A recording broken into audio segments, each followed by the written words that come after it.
तो Donald Trump को जो है वो हर हाल में आबनाए हुर्मुज़ को खुलवाना है। ये खुलेगी कैसे? देखिए ऑप्शन क्या है उनके पास। नंबर एक तो ये है कि बहुत सारे ममालिक डोनाल्ड ट्रंप के साथ मिल जाएं और मिलकर ईरान के ऊपर दबाव डालें, चाहे लड़के डालें चाहे वैसे डालें, और ये आबनाए हुर्मुज़ ज़बरदस्ती खुलवा दें। उसमें ईरान को कोई ना कोई फेस सेविंग इन्हें देनी पड़ेगी या उनसे लड़ना पड़ेगा। दूसरा रास्ता यह है कि अमेरिका अकेला खुलवा दे, लेकिन उसमें अमेरिका को बहुत ज़्यादा कुर्बानी देनी पड़ेगी, बड़ी तकलीफ बर्दाश्त करनी पड़ेगी, नुकसान बर्दाश्त करना पड़ेगा, क्योंकि ईरान मारेगा, ऐसे तो बैठेगा नहीं।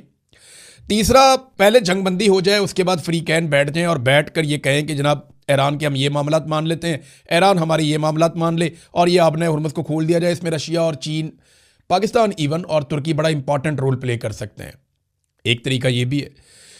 चौथा एक तरीका है जिसके ऊपर अभी कोई बात नहीं कर रहा, ना कोई करना चाहता है। ईरान एक एटमी तजर्बा कर दे और उसके बाद खुद ही आबनाए हुर्मुज़ खोल दे कि जनाब हमने अपने आप को अब महफूज कर लिया, अब अगर जो हमारे साथ लड़ेगा तो वो नताइज का जिम्मेदार खुद होगा। सारी दुनिया ये जानती है कि ईरान जिस तरह धमाके करता है या जिस तरह जवाब देता है वो कोई कसर नहीं छोड़ता। लिहाजा जब उसके बाद एटम बम होगा ना तो ये लड़ाई खत्म हो जाएगी हमेशा के लिए, ऐसा दिखाई देता है। फिर वो आबनाए हुर्मुज़ गुडविल जेस्टर के तौर पे खोल देगा, ठीक है सारी दुनिया यहाँ से ट्रैवल करे, हम भी तिजारत करें, आप भी तिजारत करें, कोई किसी को नहीं रोकेगा। तो फिर एक नई सिचुएशन बन जाएगी। अमेरिका का अकेलापन जो है वो डोनाल्ड ट्रंप को काटना शुरू हो गया है और अमेरिकन के लिए मुश्किल बढ़ रही है। तो ये बरतानिया, जर्मनी और फ्रांस, इन्होंने तो साफ इनकार कर दिया कि हम ईरान के खिलाफ इसराइली और अमेरिका की लड़ाई का हिस्सा नहीं बनेंगे। यूरोप और बरतानिया ये तो गया इनके हाथ से। ऑस्ट्रेलिया, जापान और जनूबी कोरिया ये दूसरा एरिया है, ये भी हाथ से गया। ना जापान साथ खड़ा हुआ, ना जनूबी कोरिया साथ खड़ा हुआ, ना ऑस्ट्रेलिया साथ खड़ा हुआ।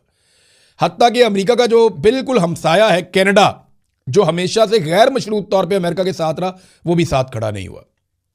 तो डोनाल्ड ट्रंप जो है वो अकेले होते चले जा रहे हैं। अरब ममालिक जिन्होंने अमेरिकन को अपने लिए एक हिफाजत का जिम्मेदार समझा था, यहां पे बहुत सारे फौजी अड्डे बनाकर दिए, अरबों डॉलर्स अमेरिका के ऊपर खर्च किए उन्होंने, अरबों डॉलर्स उन्होंने दिया अपनी हिफाजत के लिए।